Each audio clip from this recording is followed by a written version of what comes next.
Hello, everyone.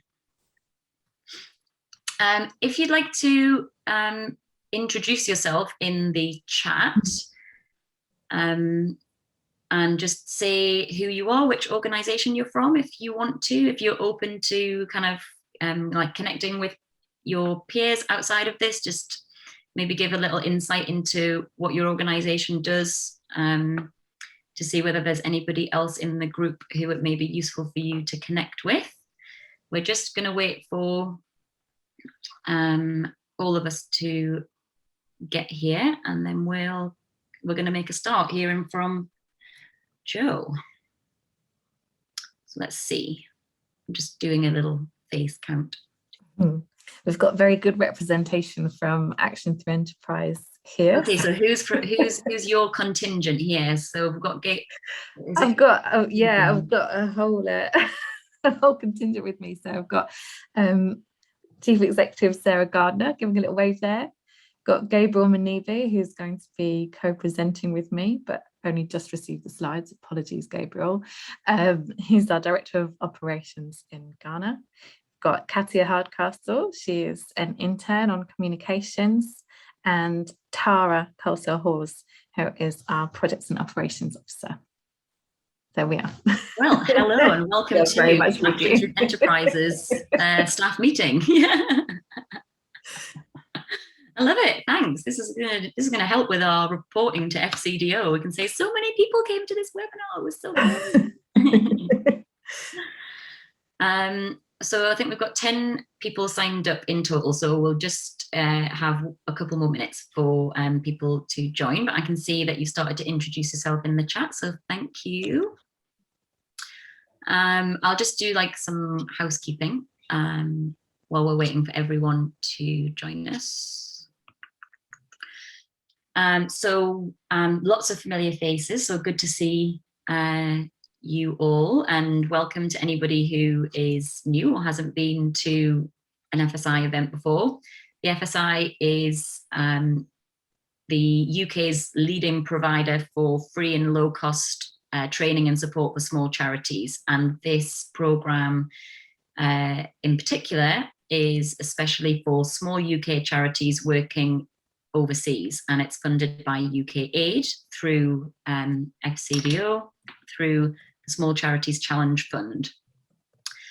And it's a whole host of training and webinars and networking opportunities and access to free templates and resources for small charities working internationally. We've got bursaries for small charities working internationally to access the FSI's core learning program. So for example, you can do an e-learning course in major donor fundraising or legacy fundraising. We've got a peer support match scheme. So if you're feeling isolated as a sole worker at your place of work, at your organization, if you're just really feeling like you want to be connected to other people doing similar work, we've got a scheme where we can connect you up with a peer. So there's a lot of support available through this program. So do make the most of it. It's a 2-year program and it will be running until the end of next year. But we're going to be putting some measures in place, hopefully, to make it kind of sustainable post-funding so that we can continue to have these kind of sessions and provide this sort of support going forward. Okay, we've just got a few more people just coming in. I don't want anyone to miss out, so we'll just give everyone just a couple more minutes. So there's a couple of ways that you can connect with each other and sort of network during and after this. You can introduce yourself in the chat by sharing your email address, and we'll share the transcript of the chat at the end, kind of in the follow-up email. So you'll get that transcript to see any sort of interesting points or questions raised in there, but you'll also get all the email addresses. And the other option is if you let us know either in the chat box or through an email to us that you do want to be matched up with a peer, then we can kind of facilitate that for you and take a little bit of the legwork out, find someone who we think would be a good match and kind of help get you on your way with having some initial like chats with that person. And the last thing to say is that we are recording this. We are trying to, like, some of the feedback that we've had is that quite often people can't make the timing of these, and so we're trying to record them all and just work out a way of kind of securely sending recordings to people who aren't able to access. So we are recording, and then if anybody wants to ask like a kind of Chatham House rules question, we could perhaps do that in the chat and stop recording at the end for any of those kind of questions that people may have.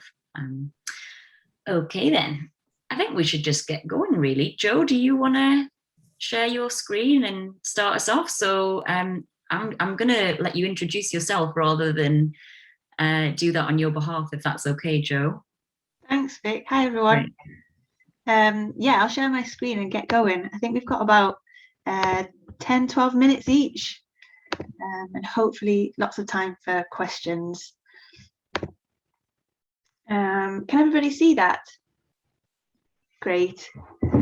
Yes, I'm Jo. I run a small but mighty charity called Azuko, and we work both in the UK and in Bangladesh to improve living conditions. We've been going for about 8 years now, and we're a small team, 2-person in the UK, 2, 3, we flex a bit in Bangladesh. And we're working towards a world without housing poverty. We believe that everyone should have a safe, clean, dignified place to call home. But the fact is that simply is not the case. And 2 things which we really strongly believe in is that everyone has the human right to adequate housing, and that everyone has a human right to participate in decisions which affect their lives and livelihoods. But today, 1.6 billion are living in substandard housing, depending on which statistic you're driving from. And participation in the housing sector, both for-profit and non-profit, is often a tick box exercise. We are contributing to SDG 11, as all of us were all contributing to probably a few of those. They're very interlinked, but we're really contributing to SDG 11, which is to make cities and human settlements inclusive, safe, resilient, and sustainable. And we do this in 3 ways.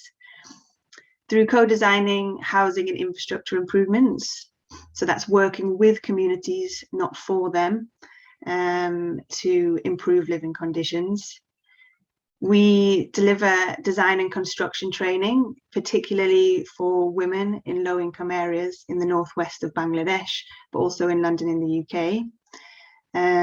The fact is that most people don't engage an architect or an engineer. The majority of the planet do build their own houses, so we're very passionate about building capacity, skills, knowledge and education in construction, and we're really championing women to be a part of design and construction conversations, which is quite rare in most countries, including in the UK. And thirdly, we support communities to understand their housing rights and therefore gain access to services that they should have access to. We champion participatory design. There are many terms: co-design, community-led, community-driven, but it's essentially the involvement in people of the design of the things and spaces and technologies that they use. But it's really much more than that. It's the fundamental belief that people have such value to add to projects, and that more heads around the design table creates better solutions. I'm so sorry, Vic, I've got another postman. Bear with me 1 second. Yeah, don't worry, go for it. You don't need a doorbell. This is the joys of working from home, isn't it? If it's not usually it's my washing machine that disturbs all of my calls.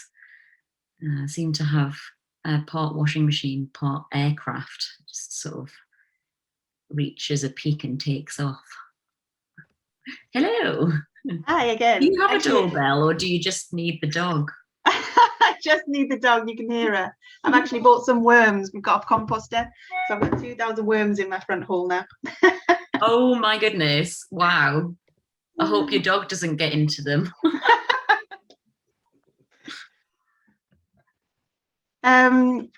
Yeah, this is just our understanding of engagement, particularly coming out from sort of the housing sector. There's really a spectrum, everything from coercion, so recipients, end users, communities being very passive in that process, and more equal partnerships, so sort of towards the area of the green end of this spectrum, co-design and co-production. And it's not really to say that everything down the purple end is bad, and there are some examples where this may be an appropriate way to engage. I'm sure you've probably all heard about nudge theory in behavioral economics, where you're encouraging individuals in certain ways to make certain life choices. The government, for example, has a nudge department, but we're really championing the green end. So that's working in equal partnership with communities. And this is at all stage of the project. In fact, often when briefs come to us for projects, either by communities or other organizations like housing associations, the first thing we do is challenge the brief. So that's going, further back into who has created this, and breaking that apart and bringing it back together with as many stakeholders as possible, but making sure that the communities themselves are part of that design discussion. And why we do it, many reasons, but coming at it from a housing perspective, no building is maintenance free, no matter how well you design it. And if you want that building to be used to have a long life, you need community buy-in.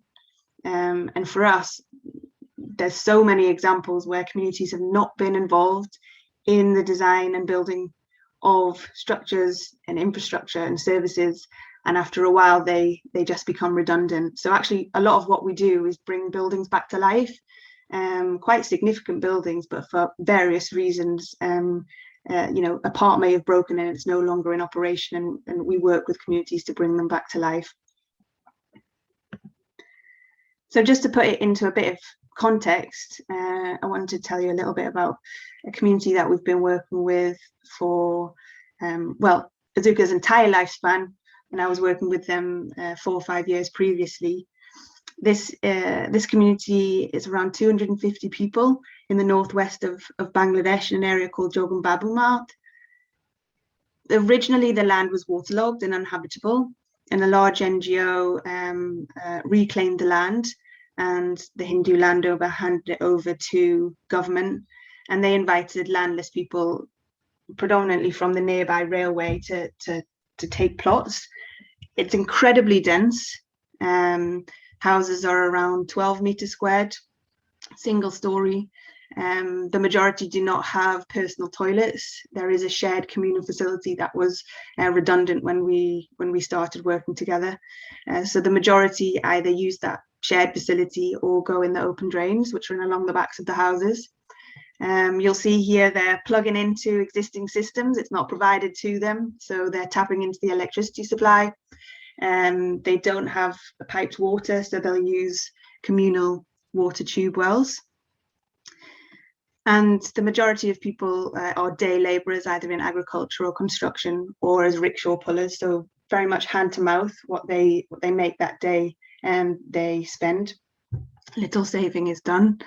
And there's both men and women work. You'll see here women are rolling poppadoms, which are delivered to them daily, and then they sort of dry them on their roofs and sell them back to the producers. And the first thing we did together was facilitate a democratic election. It is incredibly hard to work with large communities, 250 people, in a co-design process. So we work together to to elect a group that would represent the community and be that sort of feedback with their neighbours and wider community. I really love this slide. The top here, you can see the individuals who stood for election, and they chose a symbol which they felt represented who they were and what they were standing for. And they essentially, similar to here, they went door to door to talk about what their vision for the community was. And then we had a voting process, and 11 individuals were elected, and we work with them today to continue to improve the community. And the process is incredibly collaborative. Going back to gathering baseline data, so that's all gathered by the community themselves. We use tools like Kobo Collect, which is sort of mobile data collection, so they can go house to house and it syncs straight back up to us here in the UK. They identified 3 areas that were a priority for them. Improvements to housing, but specifically around urban drainage. As I mentioned, there are open drains that run along the backs of the houses and typically along the kitchen spaces within these houses. The area floods really regularly, so they want to improve road access and sanitation. As I said, they don't have personal toilets. There was a communal facility, but it was entirely redundant. There were essentially just grains being stored in there, so we worked together to bring that back to life. And we're still working today. I mean, for us, this is a long-term project. The idea is that we as a community make incremental improvements so that the government recognises this as a formal residential area, and after recognition would have a duty of care to provide services, systems and infrastructure to the community. But it's going to take a long time for us to get to that stage. And yeah, not to go into this too in depth, but just to say that co-design for us is a combination of a mindset and a method. And if you're only coming at it from one of these, our experience is that it won't work. You can throw as many methods at it as possible, but if you don't have that fundamental belief in what you're doing and in the value of lived experience in that design process, it's really not going to work. And we see that actually a lot in the UK in the architectural process. I'm sure many of you are part of community groups in your local area and invited to consultations around development. And I would say even the term consultation is a stretch of what those meetings really are. You turn up, there's already a shiny building of what this is going to be, and they ask your opinion about it. Those decisions really have been made back of house, and you're not a part of that. So you know, we're really trying to push the agenda here and encourage groups, both for-profit and non-profit in the housing sector, to really engage with co-design, because we think it is really impactful and sustainable way to approach development. And here's just a snapshot of the community. We've completed 3 phases so far. The first being improvements to housing, essentially providing prototypes, although they are, you know, real people's houses, to show how you can increase a single-story house to a double-story house to essentially double your floor space. And the second being to create some community facilities that can be used for the entire community. Tree planting initiative, similar to sort of tree pits you have in the UK, where people adopt a piece of land and they commit to take care of it themselves for the community benefit. And the third was to bring this communal facility back to life, which included a non-profit preschool and a toilet and shower facility. And here we are on the opening fairly recently of that facility. And then our last slide really is to say that good design improves lives. Unfortunately, it's not available to everyone. It was something we're trying to change, and that good design is participatory.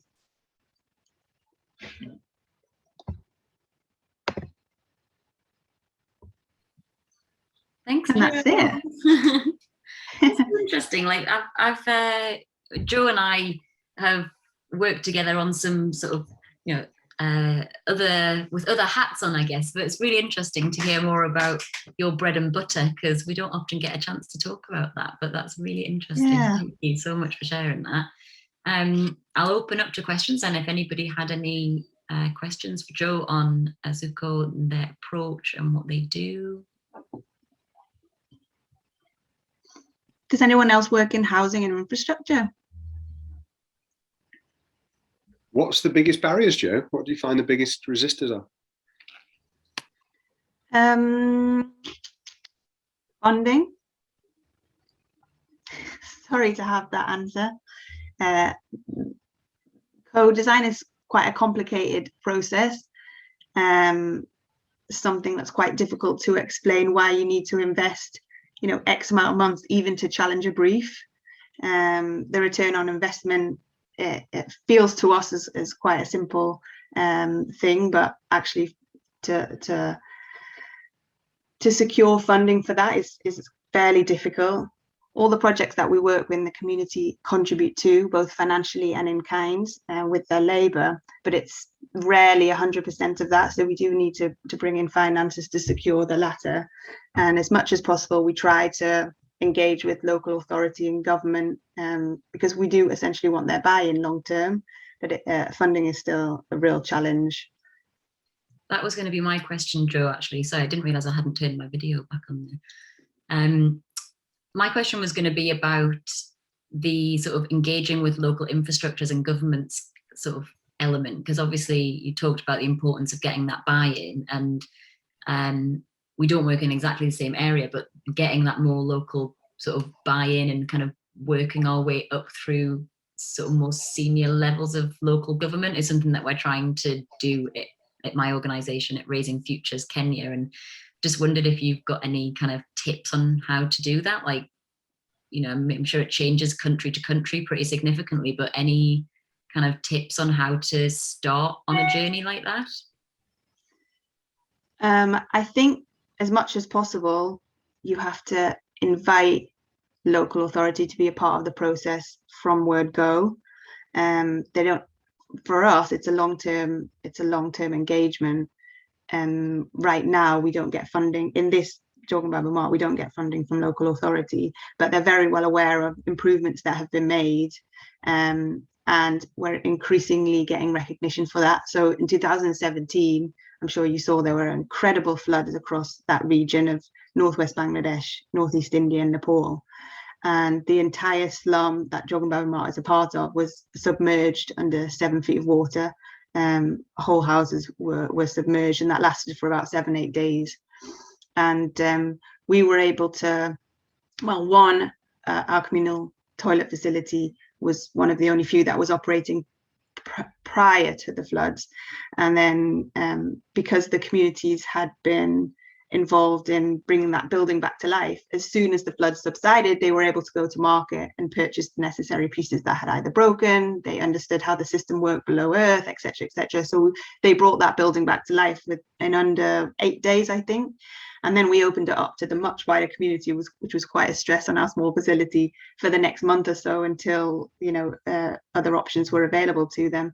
And at that point, I think there was a bit of a light bulb from local authority about what had been happening in Jogan Babu Mart, because it became a part of the slum that was actually providing support for a wider residential area, some informal, some formal.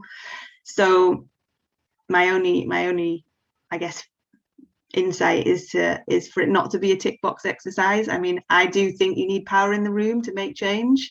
It's not, I don't believe community led is just community being around that table. I think it's a range of stakeholders, including those who are able to move and shift, whether that's in terms of political power or finance. So as much as possible, trying to engage and value their opinion as well from the word go. Brill, thank you. Okay, any more questions for Jo? I need us to say thank you very much, Jo, and I think that there's probably lots that I'd love to pick your brains on further about the kind of the in-depth processes and methods that you use, because I'm sure that we could probably apply those in a similar way where we're working, adapt them. And yeah, that'd be interesting to get more from on you. Yeah, thanks, Leela. I'd love a coffee. Joe, if people have got follow-up questions, is that okay? Yes, I'll type my email in the chat. Feel Okay, free to reach out. real. Thank you, thanks. Okay then. Neil, I think you're next, aren't you? Yes, I'll share my screen. Thank you. Okay, over to you, Neil. Hello, everybody. Thanks, Joe. That was really good. It's horrible, though. I know what it's like just to talk to that blank wall of silence. It's really horrible. So I'm just going to rub it. Make some noises. No, I'm all right. I'm happy with blank silence, actually. It makes a nice change. Okay. So my story is 21, decided to drive a Land Rover across West Africa, and I recruited a nurse, a farmer, and a farmer's daughter, and 4 of us drove off in a Land Rover, and we went right the way down through Africa. I think there was 18 countries we crossed in the end, and Ghana was my favourite one. And then went off, had a career in history, in business, and eventually realised I didn't want to be poor after seeing some horrible stuff I saw in my African trip when I was 21, and had a career in business. And then at 40, decided to give something back. So I talked to WaterAid and said I'd like to build a well. And they said, okay, I'm a 40. And so after a lot of back and forth, they eventually got fed up with me and said they wouldn't let me go because of health and safety, but they'd give me the email address of the local guy. And the local guy said, yeah, no problem, come down. And so I went and we built the first well, and it was all very exciting. And during that time in the village, I was supposed to just stay for a day, and I asked the chief if I could stay a bit longer, and ended up staying there and finishing the well, and then decided to have a bit of a career change. So I came back, took my job in, and started the charity Village by Village on my 40th birthday. And our mission is to reduce suffering for children, and try and do it in a very collaborative way. So we run lots of different projects, and we're very collaborative in how we work. We build. We've got a kind of history of building clinics, working in partnership with Ghana Health Service and Ghana Education Service. And we're very holistic on how we do things. We talk to the community. We've been going now for, this slide's a bit old, it's 15 years now, so all those numbers would have increased. And we pride ourselves that the way it worked was we lived in the community we built that first well in, and just said to the community, what else can we do? And because we're living in the spare room of someone's house, we didn't just arrive in fancy 4x4s and then just vanish. We actually had a meaningful connection with the community. Our income has grown steadily. We're still tiny, we're still the small but mighty, and it's grown. This the projection. 2020 wasn't exactly the way we thought it was going to go, so that last line's a little bit less than that. But what we do mainly is talk to people. That's my big baldy head there. I'm talking to the chief and the elders, and that's one of the schools that we built, and the football pitch. There's a junior high school built just on the side there now. We focus very much on business stuff, and what I'd like to do is not talk about what we do, but talk more about how and why we do it. And so a lot of it's all about the why. And it was great to see Joe's mobile data collection. We love a bit of technology, and we love using internet. As I'm sure as everyone knows, that one of the things that Africa has done very successfully is leapfrogged a whole load of landline technology and gone straight to mobile and embraced it with mobile money and all the other things. So we focus on the why. So an example of that would be we go to a community and say, how can we help? What are the problems you face? And they say things like, we want you to build us a school because the kids have to go for miles and miles to get to school, and there's a really high dropout rate. So we say, okay, what are we doing? Why are we doing it? And instead of building a school that might cost 25 grand, full cost recovery, we think, okay, maybe it might be better if we provide bikes for the kids to get them to school, which is a lot cheaper and more cost effective. And then we measure how successful these are. We put trackers on the bikes and see what the kids do with the bikes. So we kind of focus down the projects we choose are very much on what other people are doing, what we're good at.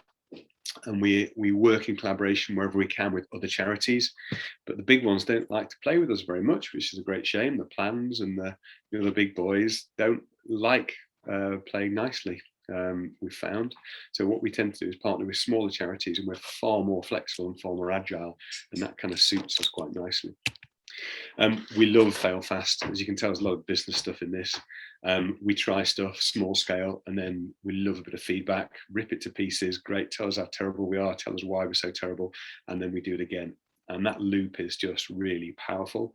We do small projects and we get them right, and then once we get that project right, we then move it to another village. We work in partnership with 12 other villages, and we do generational change. But this is what it's about. It's about these young kids. This is a project we started, one of the first ones, and that's Aitkins in the wheelbarrow helping, and there's behind him there's B as well. He's there might be a slide behind you, Neil. Sorry, I'm still on the fail fast slide. Fail fast. Okay, can you see that young chap there? Not me, not yet. There we go. Yeah, got it now. All right, I won't go as fast. So that's Aitkins in his wheelbarrow, and then I'll change the slide now. And over the time we've known him, we were sent him to electrical college, and then he worked with us, and he's now, during 2020, he replaced what would be normally the European Director of Operations, which we're really pleased about, and he now runs a team out in Ghana. Again, it was great to see all that mobile data collection. We love a bit of feedback, so we use community stars as a measurement of output and M&E, which we find really useful and very easy to do. And that M&E then automatically uploads to displays. We use jot forms, but I'm sure there's lots of different ones, and that gives us real-time information. We also look at ways we can feed back directly to the donors in real times of how we do and what we're doing. So if we build a school, we put a solar battery counter, so the number of kids, it's not ideal because kids love it and they just keep on going back and forward to watch the counter go up and down. So we kind of get rid of the first couple of months worth, and we love the data. So we use data all the time in everything we do, not just the stuff that happens in Ghana, how many times people use a polytank when we do a water harvesting process, but also who our donors are and where they come from. This is a snapshot of what happened last week in Ghana. So we use activity forms to monitor not just what the staff are doing, but how we're using our resources. And we find this massively useful for not only splitting down budgets, but also to see where our resources can be best used. We make it transparent. So on our website, we've got a live feed telling people what we do and how we're doing it. And we've got no control over it. If the guys stop working suddenly, all those numbers go to zero very quickly. So it's about that trust and transparency. We also think transparency is about money, and power and empowering people is about money. So we do devolve budgets, and we use software called Free Agent. So you can drill down to exactly how much you're spending and exactly what that money is going to be spent on. So the picture at the bottom there is our bank accounts plus the receipts that we get. So the guys spend money and they take photographs. So we can allocate a budget to some project, and a funder can actually see their money going down in incremental bits as they go through. So our big thing for us is generational change. We know we're not going to change the world. We know we're a very small cog in a big system, but we believe people like Aitkins and people like B, who we started working with 15 years ago, are now the leaders of change in their communities. And our job is to empower them and listen to them. And the empowerment in a lot of small rural communities is about money. The use of technology is a must to ensure that transparency and understanding.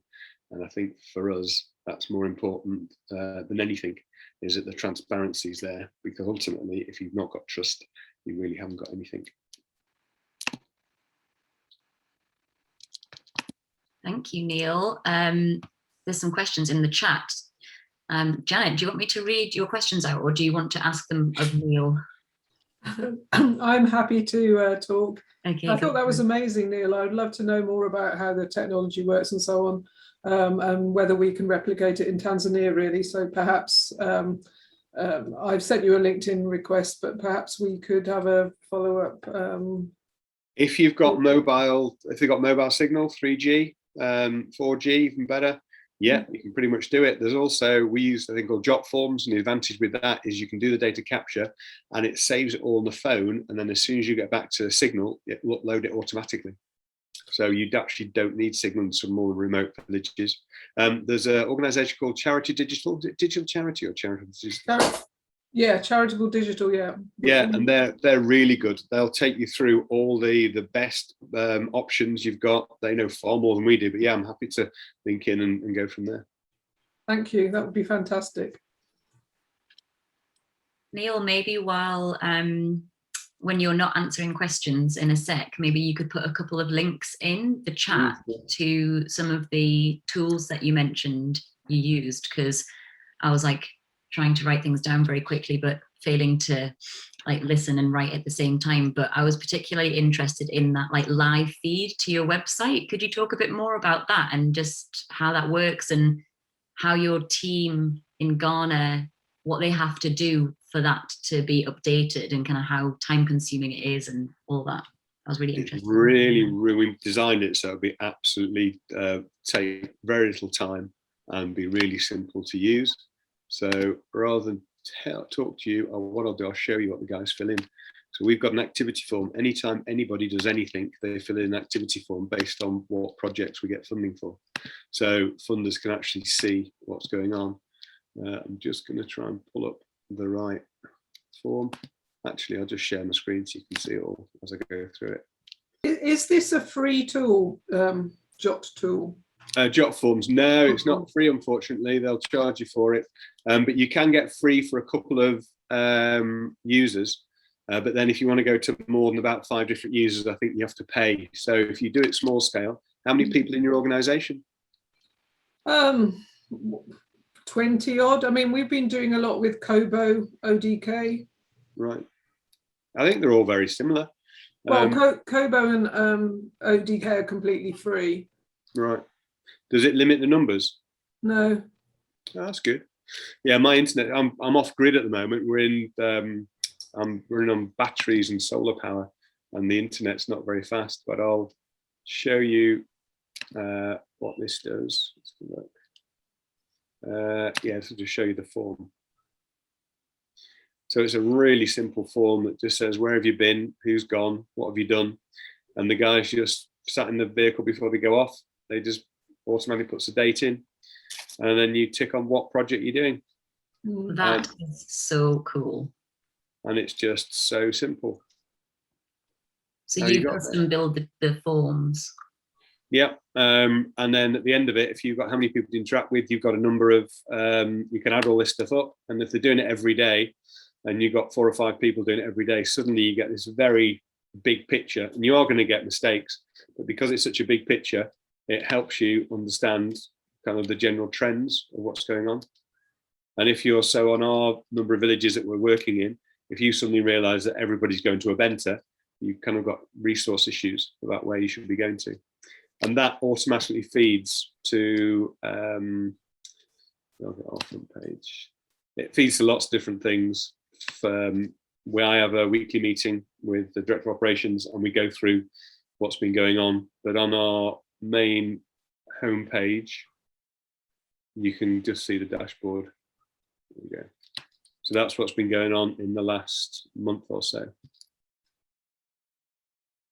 Actually, yeah, that's brilliant. So, but you said that most people have reasonable connectivity. No, it varies. When people go to major towns, yeah, they're going to get connection, but you can do it all offline as well. So you can just do it when you're in a village, and then when you get back to somewhere with a decent signal, it'll automatically upload.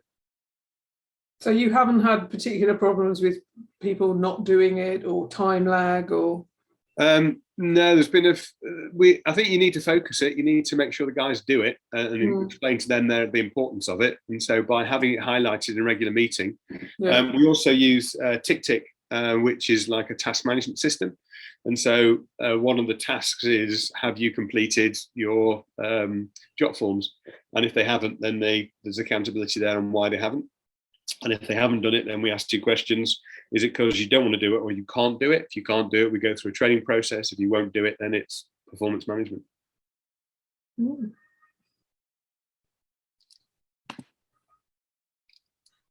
And so in terms of the trackers for bicycles, you buy them in Ghana or? No, we bought one there. I think it was Amazon, eBay. Okay. And so all we did was get it and sellotape it to the crossbar of the bike. And what we found, and again, I go walk in the mornings, and so I went out when I was staying in the base. I was going off walking, and I saw our bikes because we're all branded, and I saw this kid go whizzing past me. And some of the M&E came back saying that the reason we did it was to increase attendance, and we actually found the attendance was going down. And what was happening in Ghana, if you don't attend school, and Leah might be able to back me up on this, if you don't attend school on the first day, and all the other guys from Ghana, that if you don't attend school at the time school opens, even if you arrive late, you're still marked as absent, which was causing us in our area, it was causing us loads of problems. Because as I was going walking, I was seeing these kids zip past me, and then with a couple of kids on the bike, which we weren't supposed to do anyway, because we had a big training course about it, but then they came back, and they'd pick up some more of their friends and go to school. And what they were doing, we discovered this with the tracker, is they were being used like bike taxis by all their mates and their siblings. So they were going and then coming and going and coming. So by the time they'd get there, they'd be knackered for a kickoff, but also they'd normally be late and they'd be marked as absent. So in actual fact, the project was working, but because we didn't have enough information, we didn't have the insights, we thought the project was failing. How much are the trackers though? I mean, is it 20 quid or something? It's not a great deal. And they didn't go missing? No, you could, if you're brave enough, get a little plastic box and get a phone and just sellotape it all up, and then just sellotape it to the bike and leave it and track it. You can do it with loads of different, it's really simple ways of doing it. I think this is the secret with technology. You don't get precious about it. If it doesn't work, get rid of it. But there's lots of really simple ways of getting some quite detailed information, which funders and volunteers and our staff can use. No, I totally agree. I mean, but there is a cost implication, and also if you're not going out, being able to go to Tanzania all the time, which not right now, then it's probably difficult to set up. Have you got a local contact? Yes, but we can't get Amazon deliveries there, I don't think. Yeah, no, I've been weighed down with suitcases full of stuff before on the way yes, down. Yeah. Me too. How's the guys in Ghana? Because I know a lot of people from Ghana. I mean, Gabriel, are you actually in Ghana at the moment? Is that true? Does that happen in your area? If you turn up late for school, you get marked as not attending, even if you're late when you turn up all day? Yeah, if you go to school late, you are marked as absent from school. Yeah, it screwed up all our figures. We nearly cancelled the project. And it wasn't until we started doing these insights to find out that we realised actually we were transporting loads of kids, and they really enjoyed it as well. Because it was a bit of a hill down to one of the villages. They'd go screaming past with about 3 kids on the bike. Yeah. Thanks, Janet, for your questions. I feel like you've unlocked a whole new world of potential here, Neil, that I need to take back to my organisation and kind of take our kind of accounting for time and transparency with supporters up a notch. I love that idea of just having that live feed on the website. I think that really not only kind of builds trust. I'm sorry, I keep forgetting to turn my camera on. Not only builds trust and transparency, but also just sort of removes some of the separation between what's actually occurring on the ground and your supporters. And for them to really see that in real time is really useful. Have you had any feedback from supporters and donors about that element? Do you hear from them that it's something that they go out and look at, that they really value that as something that your organisation offers? Have you had any insights at all from your supporters about that? I think they don't necessarily look at it all the time, but it's like if you see an email from an organisation, as long as you see that name and you might not read it, you might just be a newsletter, you might just delete it without actually reading it. But as long as you know they're continuing to do it, banging out all the time, you know they're on the case. Most people give because they want to see things being better. They don't want to be an inspector of a charity. So I think it's the fact they know that it's something we look at and we focus on and we're doing. It kind of gives them validation that they're giving to the right people. But if you take it a step further, you can see how the level of trust in staff and organisations. So we had a process where we linked our Instagram feed to our front page, and we let the guys just take photos of whatever was going on. And it became really fascinating what was going on. And the only people who complained were the volunteers, because one of our staff would take a picture and say, the best volunteer ever. Then you get all these other volunteers going, hold on a second, you said I was the best volunteer ever. And that was a slight, when you don't have a gatekeeper to do that, you then have to accept that you are going to get not the ugly truth, but you're going to get some things that you may want to be a little bit careful with. But I think as a small organization and being agile, we can take that on the chin and say, actually, they're our staff and they work with lots of volunteers. Brill, thank you. Well, that was really interesting. I kind of, as you say, Janet, we've been using Kobo and ODK on the monitoring and evaluation side of things, but I think it's definitely given me some food for thought, kind of more on the operational and kind of project management side. So thanks, Neil, for sharing that. Has anybody else got a follow-up question for Neil on anything that he's shared there before we move on and hear from Leela?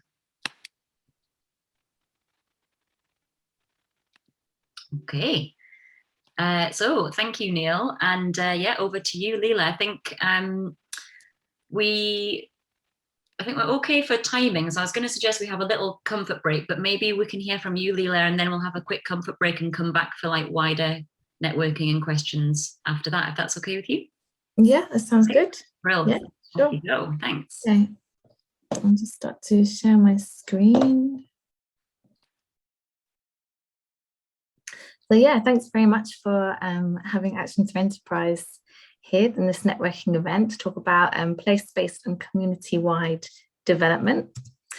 Action to Enterprise is working in a place called Laura in the upper west of Ghana, creating opportunities for children and adults to break out of the cycle of poverty. And we do work with individuals, families, and whole communities. I'm the Programs and Development Manager. I've been involved for about 6 years. We've been going for about 9. Initially set up by Sarah Gardner, who's in this chat, and also right from the very get-go in various ways, Gabriel Manibe, who's now our Director of Operations in Ghana, and obviously Tara and Katia here as well, so please feel free to jump on in. So we're working, as I say, in Laura. So down here is the capital, Accra. Laura is way up here, about 18 hours bus ride away. And just purely by its locality, affecting its climate, affecting how far it is from central government, it is extremely neglected. It's home to the Dagaba people. Like a lot of Ghana, its family is a very strong bond, a primary source of identity, loyalty, and responsibility. And family obligations take a lot of precedence over everything within this community. There are a mix of traditional Christian and Islamic faiths, and the local language is Dagari, but it's only spoken in a very small area. So the value of going to school and learning to speak English and learning to speak other Ghanaian dialects is really vital for the people of Laura. Just to give you a little bit of information about what Laura is like. Sorry, those are not coming up, I'll just escape. Okay, so the population is about 54,000, spread over 509 kilometres. So about like the size of Bedford, but about a third of the population. Agriculture accounts for about 80% of the economy, but a lot of people are living in extreme poverty, mainly subsistence farming, living hand to mouth. There's only one rainy or growing season, which makes a big difference in terms of the long-term underdevelopment of the northern regions compared to the 2 rainy seasons in the south, and climate change is worsening the crops. For 5 months every year, many households struggle for 1 meal a day. We find that in the very rural areas where we work, some families will only have 4 meals a week through the lean season. And children's education and health are very much affected. Very few children are actually in school. with only 1 in 4 actually completing their basic education. There's a drop-off at every stage, from primary up to junior high schools, and from junior high schools to senior high schools, particularly for girls. 19% of the adult population is literate, so it's a very small amount. And doctors, there's only 1 to 26,000 doctors in the northern regions, compared to 1 to 360 in the UK. So there's a very poor healthcare system. We have 3 key programs which we run. BizAid, which is a small business development training program. We provide grants, training and mentoring. We also support dry season farming to be able to have a second growing season. We support female apprentices to take on lifelong vocational skills and fast track them into becoming their own business owners. And this increases profits, family income and food insecurity. And there's a real trickle down effect then of more apprenticeships, more jobs and less poverty within the communities. Educate is another key programme area. So we're supporting 7 schools, about 894 children that we're feeding each school day, mainly junior high schools, and focusing more and more in more rural areas where we can have the biggest impact. The impact of a free school meal is vital in terms of combating hunger, supporting learning, increasing attendance and supporting retention and attainment. We employ 21 school cooks, rural women whose livelihoods are really vital to supporting the rest of their families, and we're enabling better long-term opportunities to generate income for those children. We've also got lots of developing projects in terms of sponsorships to get children up to senior high schools. Sanitary pad provision of materials are a huge barrier to children accessing education, and we're working more and more to try and reduce those barriers in every step of the way. We have a special needs awareness programme supporting 170 families with disabled children. Because of the long-standing traditional beliefs and poor healthcare system, there are a high number of disabled children in the rural areas and very poor understanding or diagnoses of conditions with high amounts of abuse and neglect.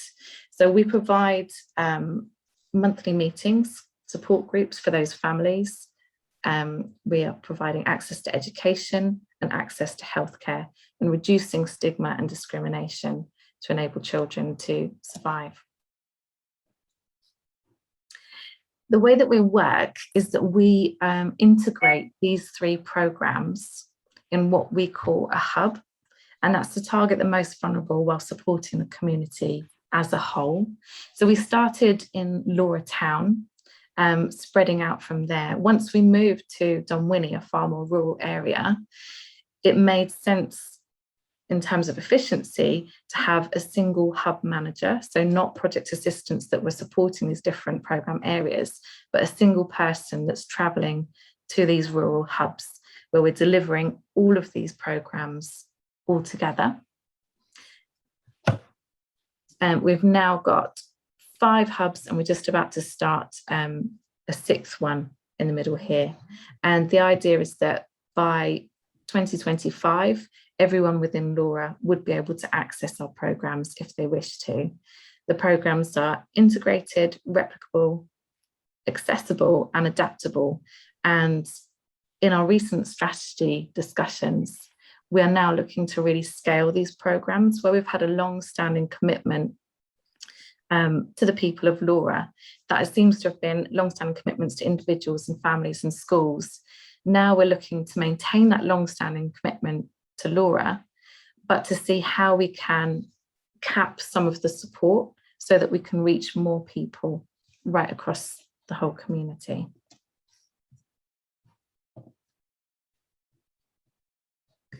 So I'm going to hand over to Gabriel to talk a little bit more about the community meetings and the integration of those programmes and how they're maximising impact. Thank you very much. Thanks, Leela, for amazing presentation. Yes, ATE's hub model approach is targeted at consolidating all the 3 key programs within the various communities that we work in. And with a hub model approach, having all the 3 key program areas within a single community enables us to visualize and easily pick up the impact that we are making in these communities. It makes it easier to engage and form partnership with stakeholders within these communities. It also makes the impact more visible and measurable as well. So with the hub model approach, we go through a lot of community engagement processes. And in the photo, you can see a community engagement meeting that consists of all the major stakeholders within the community, representation from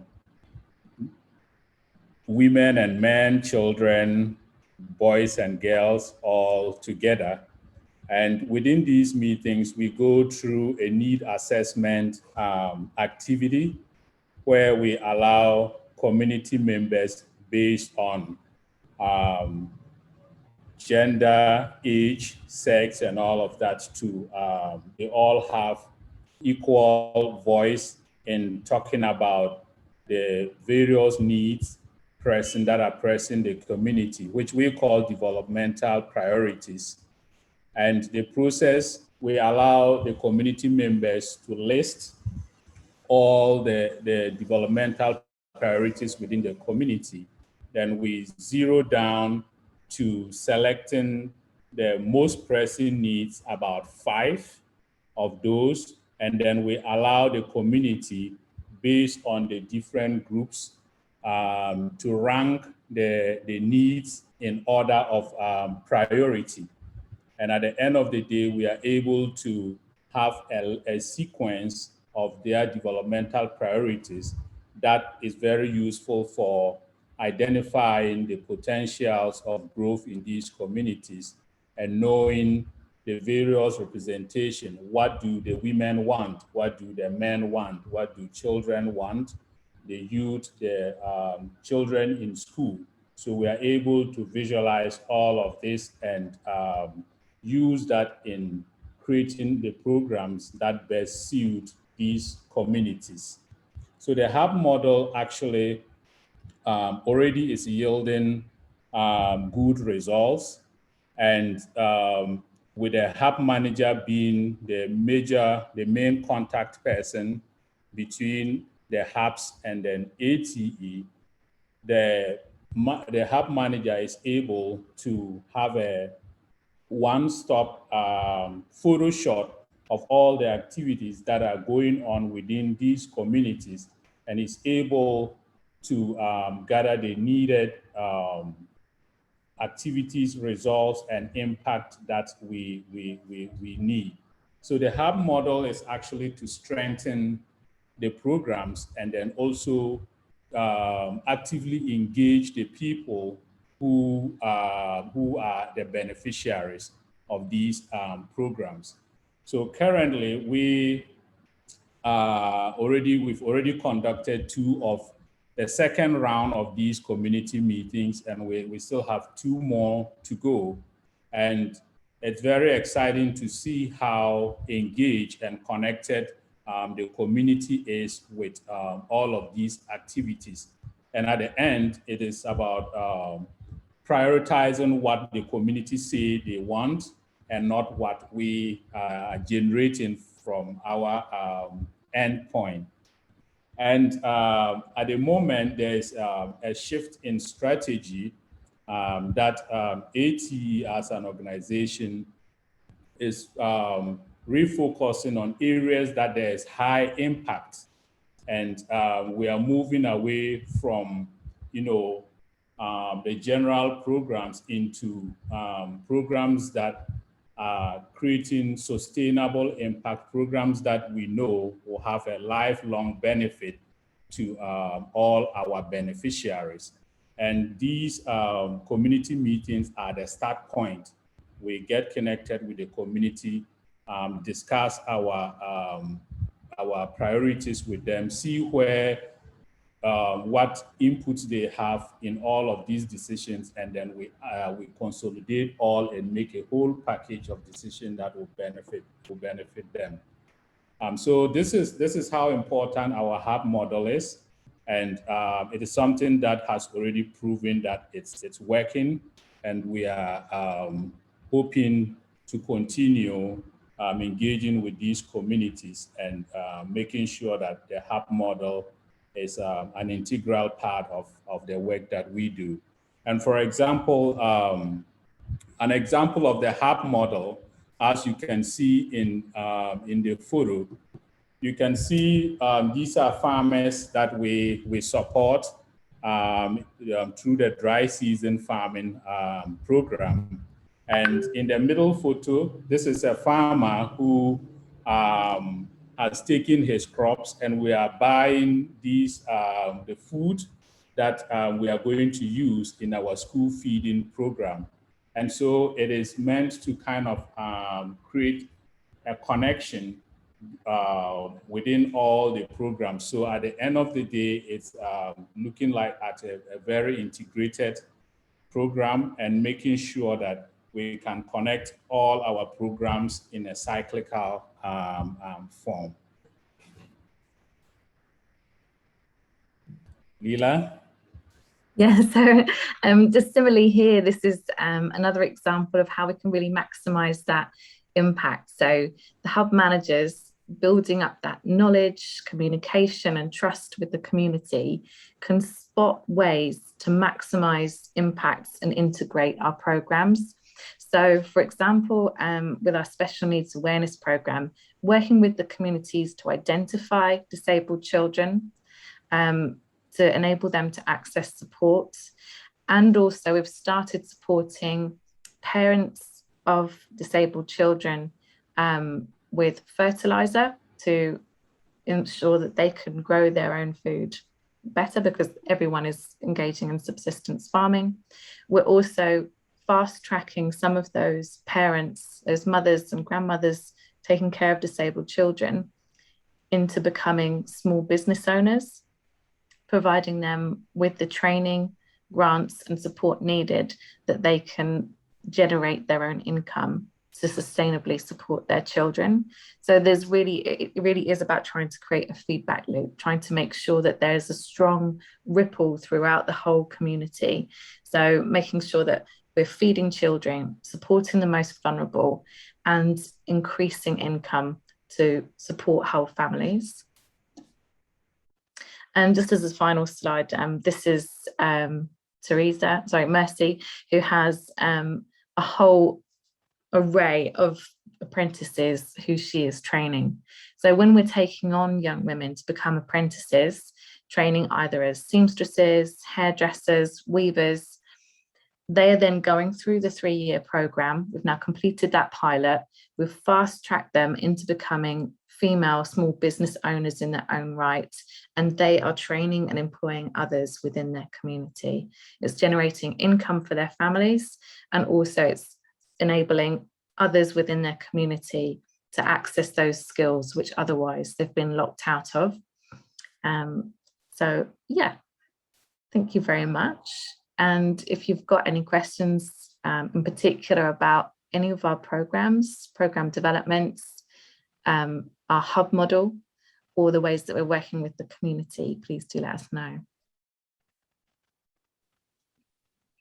Thank you so much, Leela and Gabriel. It was really interesting to hear about your work.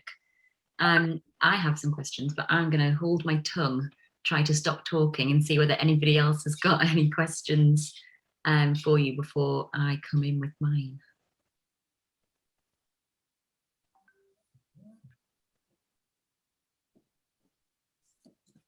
Okay, I think I've left sufficient silence there, so I will come in with my question.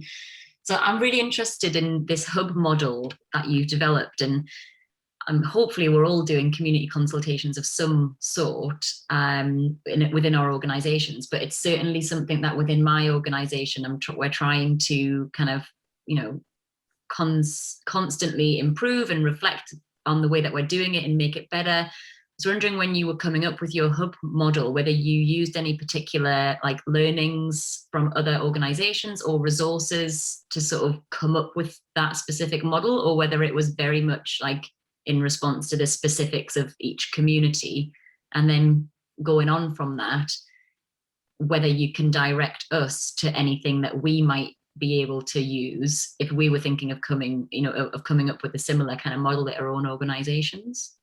Yeah, I mean, I can give you a quick answer to how we kind of like developed the hub model, and I'm sure Sarah will have something to say on this as well. But really, we started very focused within Laura Town. We're focused on a couple of schools. All of the programs were things which had been asked for by the community. Sarah was based in Laura for a year as a volunteer, working with the Ghana Education Service, but recognised that there were these huge gaps, and that her task in improving education across all 96 primary schools was impossible. And there were things that the community asked for. They said, you know, children can't eat phonics. They need to be able to have a meal to get them into school to support them. And it was the same with the disabled children and support groups there. And also the same with our small business development programme. They were all developed in the same year in 2012.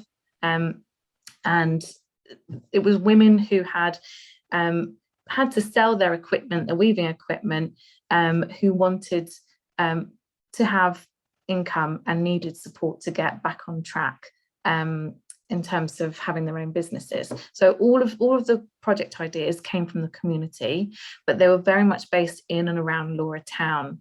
It was only when we thought, right, we want to start moving towards more rural areas. That's where we can have the bigger impact.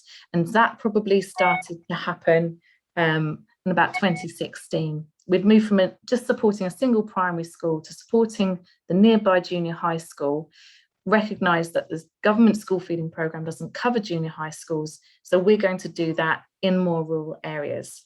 And it was actually a funder who was a high net worth individual who was out visiting our programmes, who recognised, if you want to be working in that rural area, don't be sending 3 people to go and be delivering these different projects. It's much more efficient to just send one, because some of these are quite hard to access, 45 minutes by motorbike, off-road.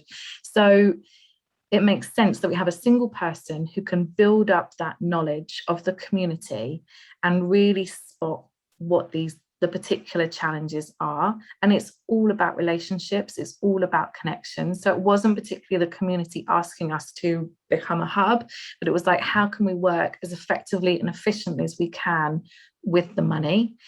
Now, once we started thinking in terms of this being a hub, to be honest, that existed in the minds of us in the UK a lot longer than it actually did as a whole organisation. This was a huge bit of learning for us. In 2019, I went out to do a hub model evaluation, and really the key positive outcome of that was that we generated this shared understanding among our staff in Ghana and among the communities, as well as with our trustees and our supporters, about this hub model. And so, we were kind of delayed a little by COVID last year in terms of taking that further and developing it into really holding these regular community meetings. And it's been so powerful in coming out of COVID. So many children have migrated out of Laura. They do every year, as almost as a rite of passage, unaccompanied, go to try and take on unregulated work in big towns in the south, at huge risk to themselves, to try and earn a bit of money. And with COVID, with the long school closures, more than ever, they haven't come back. There are high rates of teenage pregnancy, increasing poverty is increasing child marriage, child labour has come up, and just a lot more children just haven't been able to get back to school. And holding those community-wide meetings means that we have been working in partnership to get children, individuals back into school, finding out through monthly registered analysis, which children are on in school, and following up individually casework, as well as with the community as a whole. So yeah, sorry, I've just spoken for a long time without taking a breath, Sarah. One thing to add to the hub model thing. Hi everybody. I think, you know, as Leela said, this is something that's evolved for us over a number of years. What has really cemented it actually has been a lack of UK representatives visiting Ghana and Gabriel coming into post. You know, we are genuinely locally led now, and that has taken, I mean, we've been saying we're locally led for years, but you know, this is now we really are. Which means that our hub model is working much more effectively and we are listening to more people. It is having a local person from Laura in post that we work incredibly closely with that has made this happen in reality. You know, we've spent a really long time trying to get this to be a real thing. And now finally with Gabriel leading the team in Ghana, that is happening. And it's something to be really proud of. I feel very proud of our team today with Gabriel and Leela speaking so brilliantly about the work that we're doing. Thanks, yeah, you should be. It's like, it's brilliant. And I think genuine sort of community engagement is really hard, isn't it? You know, it's easy to kind of organize the event and get the people in the physical space, but to make it really meaningful and to be able to use the information that you gather there to be able to take on kind of case by case level interventions is great. And I was just going to ask a quick follow-up question before we come on to wider like Q&A and networking actually on what tools you use to gather that very specific detail. So, I mean, I suppose the joy of having lots of different members of the community together in one space is that things come out maybe just in conversation or in passing, or someone mentions that they've seen someone who looks like they need some help with something. What mechanism do you use to capture that information and kind of get it back to your team members?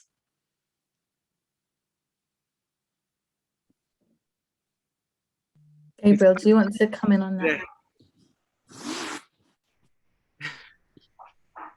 Yes, in terms of data capturing, specifically with the hub model, before we started creating these hubs, we developed a questionnaire that we call the community or hub profiles, where the various hub managers, am I live? Sorry. We can hear you if that's what you mean. Do you mean to be Right, recorded? that's what I mean.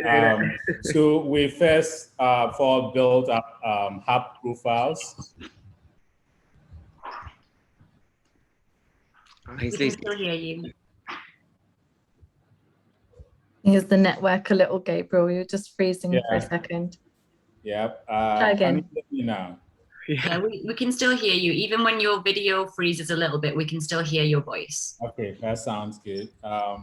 So we first of all built up hub profiles where we have hub managers go into the various communities where we work and come out with this information through the major stakeholders, so community chiefs, the unit committee leaders, assembly members, the school authorities. So we generated comprehensive database of all of these communities where we use to build the hub. So talking about community boundaries, the various sections within the community to create a perfect understanding of these communities and where the community stops and where it begins.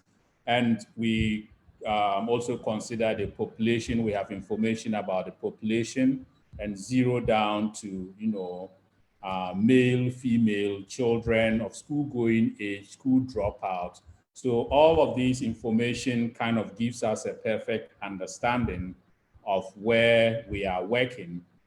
And through the relationship between the hub managers and the community members and the schools, we are able to gather information of what businesses or trades that are visible or that the community has potential in. We consider the educate programs, what schools are within the community, what other partners in terms of NGOs or charities exist in those communities that we can form partnership with, the local authority, business activities, agriculture, and all of this. So we have information about the entire area, and based on that, we are able to form or look at what programs that can be implemented in these hubs. So we generate data, we go into the community, we ask questions, we meet with key stakeholders and ask the relevant questions that we can use to generate the programs that best suit the hub. Yeah, Sarah? Yeah, I just want to say, I mean, the reality is for us that we don't have any those tools earlier that Neil was sharing are amazing. Our information gathering is about the relationships that we have. You know, our hub managers, because of the way that we operate in terms of having one person for that community, has an in-depth understanding of those communities and those people. You know, we're still at the stage where most of us know the names of most of our beneficiaries, and in the hubs that is in great detail. So most of our data is often in the heads and hearts of the people that we're working with, and decisions are made based on that information. And I think one of the major challenges we're going to have is, as we grow, is holding on to that kind of very small feel where you do, you know the people you're working with and their children's names and the struggles that they have. So, you know, what we want to do as we grow is continue to have a hub manager per small rural community, so that this way that we are operating, which is about understanding people and understanding their needs, can be maintained. We'd also love a fantastic system as well. Yeah, there's definitely something about the challenge of maintaining the depth of an intervention while you grow it. I think that's something that we're struggling with at the moment, is kind of how do we keep that depth of what we're doing currently while we expand. Yeah. Thank you, that's fascinating, and really appreciate you all coming and sharing that. And we've got 10 minutes or so left, and I thought what might be just a helpful exercise for us all, just to see whether there's an opportunity for a bit of peer troubleshooting here. I wondered if we could all just take a second to think about what we think is either the biggest or one of the biggest challenges when it comes to community-wide development or community-led development, or maybe a particular challenge that you're facing within your organization at the moment. And if we could share those thoughts in the chat, and we'll see whether anybody in the room here just has any ideas on solutions. It may be that we can crowdsource here with the group that we have a couple of ideas or solutions that might help you in a particular sticking point within your organization. So if we all just take a couple of minutes and just have a think on, you know, doing your work, really trying to be community-led, or trying to kind of do the community-wide level work, what you find to be a real challenge when it comes to that. And we'll just see if we've got some ideas that could help us all out. So I'll start reading them out in the from the chat in a minute or so.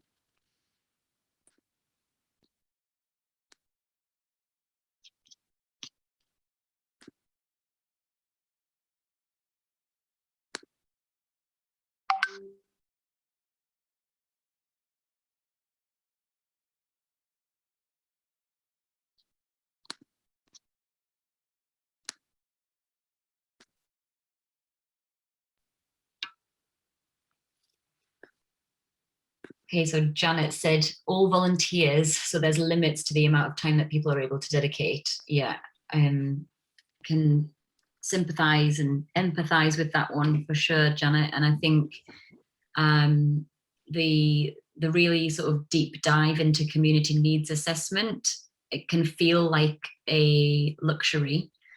And so I guess with that in mind, it's thinking about how we can ensure that community voices are heard in a way that doesn't take up a huge resource from the team.